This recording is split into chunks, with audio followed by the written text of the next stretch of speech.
Hello guys, আসসালামু আলাইকুম। আজকে যে শাক তুলে নিয়ে এসে বাঁচতে বসেছি, এর মধ্যে আমার আম্মু বোয়ার কুড়া লেচে এসেছে। এই যে দেখেন, আমাদের এখানে একটা গাছে বোর ধরে আছে, সেই গাছের বোর নিয়ে চলে এসেছে। তো এই যে 12 মাসে বোর, মানে এই মাসে এই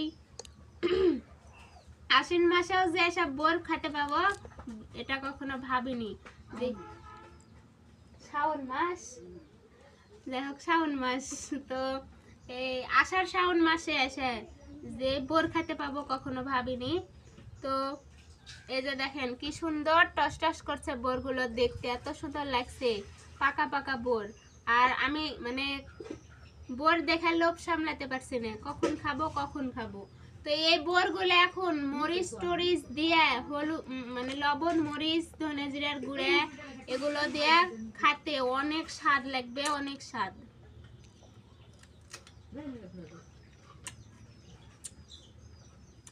সেই স্বাদ খেতে বোর।